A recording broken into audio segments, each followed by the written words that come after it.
Welcome to கொஞ்சம் படிங்கப்பா. இன்னைக்கு நம்ம டிஎன்பிஎஸ்சியில் எல்சிஎம் அண்ட் ஹெச்சிசிஎஃப் டாபிக் கீழே கொஷினில் என்னென்ன டைப்பில் கேட்டிருக்காங்க அப்படிங்கிறத பார்க்கலாம். அதுக்கு முன்னாடி இந்த கொஷின் எப்படி பண்ணுறதுன்னு பார்த்துட்டு என்னென்ன டைப்பில் கேட்குறாங்க அப்படிங்கிறத பார்க்கலாம். இப்போது ரெண்டு இது கொடுத்துருக்காங்க, எம்மோட வேல்யூ என்னோட வேல்யூன்னு கொடுத்துட்டு அதில் எம் அண்ட் என்னோட மீ போவா, அதாவது ஹெச்சிசிஎஃப் கேட்குறாங்க. ஓகேவா? இது எப்படி கால் பண்ணுவோம், கண்டுபிடிப்போம். இப்போ ரெண்டு இது இருக்குன்னா காமனாக எது வருதோ அதுதான் ஹெச்சிசிஎஃபாக எடுப்போம். இப்போ இங்கே பாருங்கள், இந்த மாதிரி ஃபேக்டர்ஸ் கொடுத்துட்டாங்கன்னா நீங்கள் என்ன பண்ணுங்கள், இதில் மினிமம் நம்பர்ஸாக எடுத்துக்குங்க. இங்கே இதில் 2 பவரில் எது காமனாக வரும்? 2/5 தானே மினிமம், அதுதான் இங்கேயும் வரும் இங்கேயும் வரும். ஓகேவா? அப்போது மினிமமாக எது வருதோ அதை ஹெச்சிசிஎஃபாக எடுத்துக்கணும். ஓகேவா? இன்ட்டு அடுத்து 3/8, இங்கே 7, இங்கே 8. அப்போ ரெண்டுலேயுமே எது வர முடியும்? 7 தானே வர முடியும். அப்போது 3/7. இப்போ இதுதான் மினிமம் கூட. ஓகேவா? அடுத்து பார்க்குறீங்க, இங்கே 5/10, ஆனால் இங்கே பார்த்தீங்கன்னா 7/12. அப்போ இது ரெண்டுக்கும் காமனாக நம்ம எதையுமே எடுக்க முடியாது, அப்போ விட்டுடணும். அப்போ இதுதான் இதோட ஹெச்சிசிஎஃப். ஓகேவா? அதாவது கொடுத்துருக்கிறதுல மினிமமாக உள்ள பவர்ஸை எடுத்து எழுதிட்டிங்கன்னா அது ஹெச்சிசிஎஃப். இன்கேஸ் இதில் எல்சிஎம் கேட்குறாங்க அப்படின்னா மேக்ஸிமமாக என்ன பவர் இருக்கோ அதை எடுத்து எழுதிக்கோங்க, அவ்வளோதான். இதில் ஹெச்சிசிஎஃப் மட்டும்தான் கேட்டிருக்காங்க. நான் ஜென்ரலாக சொல்கிறேன், இன்கேஸ் இதில் எல்சிஎம் கேட்டால் எப்படி பண்ணுறதுன்னு சொல்கிறேன். ஓகேவா? இப்போ இதில் மேக்ஸிமம் பவர் என்ன? 2 பவரில் கம்பேர் பண்ணும் பொழுது எது மேக்ஸிமம் பவர், ஹையஸ்ட் பவர் எது? 2/7. இன்ட்டு அடுத்து 3 பவரில் பார்க்கும்பொழுது எது ஹையஸ்ட் பவர்? எது? 3/8. இன்ட்டு இது காமனாக இல்லைனாலுமே இதை நம்ம அப் டு 1 வர வரைக்கும் நம்ம பண்ணி ஆகணுமா? அப்போது எல்சிஎம்மில் அப்போ இது எல்லாத்தையுமே நம்ம எடுத்துக்கணும். ரிமைனிங் என்ன இருக்கோ இங்கே 5/10 எடுத்துக்கணும், இன்ட்டு 7/12. ஓகேவா? இதுதான் இந்த கொஷினோட எல்சிஎம். ஓகேவா? இது இந்த மாதிரி கொஸ்டின் வந்துச்சுன்னா இப்படி தான் நம்ம சால்வ் பண்ணணும். ஓகேவா? இப்போது எல்சிஎம் அண்ட் ஹெச்சிசிஎஃப்ல எந்த மாதிரி கொஷின்லாம் கேட்குறாங்கன்னு பார்க்கலாம்.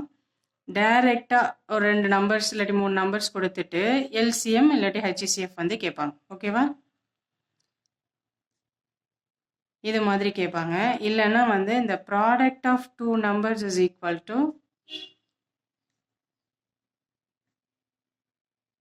நம்மளுக்கு என்ன தெரியும்? ஹெச்சிசிஎஃப் இன்ட்டு எல்சிஎம்னு தெரியுமா?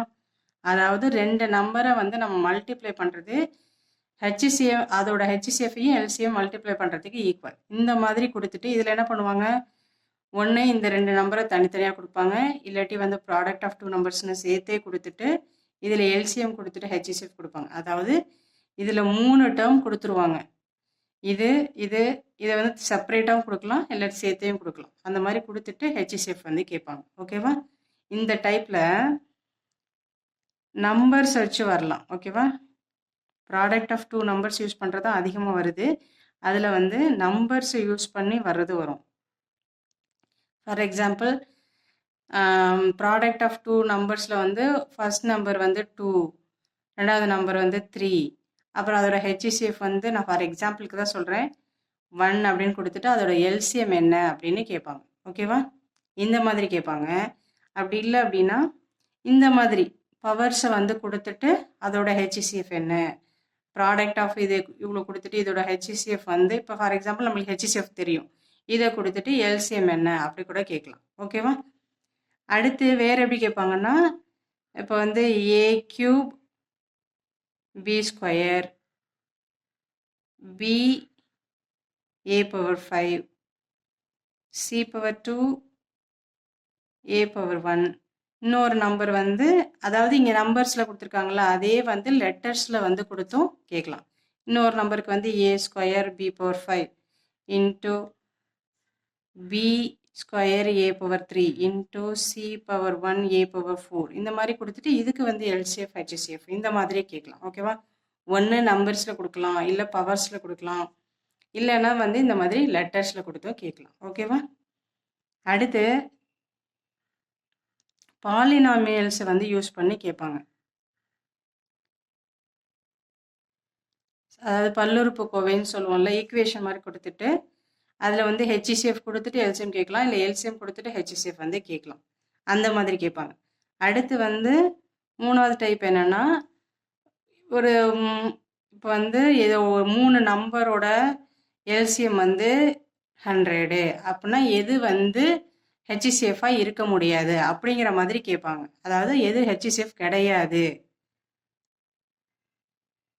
அந்த மாதிரி கேட்பாங்க. அந்த மாதிரி கொஷினுக்குலாம் நீங்கள் ஆப்ஷன்லேருந்து போய் ஆன்சர் பண்ணுற மாதிரி இருக்கும். இந்த மாதிரி டைப்பில் தான் மேக்ஸிமம் வந்து ரிப்பீட் ஆகிருக்கு. நீங்கள் வந்து இது மாதிரி ப்ராப்ளம்ஸ்லாம் சால்வ் பண்ணி பாருங்கள், உங்களுக்கு வந்து யூஸ்ஃபுல்லாக இருக்கும். ஓகேவா? தேங்க்யூ ஃபார் வாட்சிங். மறக்காமல் சப்ஸ்கிரைப் பண்ணுங்கள், லைக் பண்ணுங்கள், ஷேர் பண்ணுங்கள். உங்கள் ஃப்ரெண்ட்ஸ்லாம் யாரும் ப்ரிப்பேர் பண்ணிகிட்டு இருந்தால் அவங்களுக்கு இதை ஷேர் பண்ணுங்கள். இதில் டவுட்ஸ் இல்லை ஏதாவது ஃபீட்பேக் சொல்லணுன்னா கமெண்ட் பண்ணுங்கள். தேங்க்யூ ஃபார் வாட்சிங்.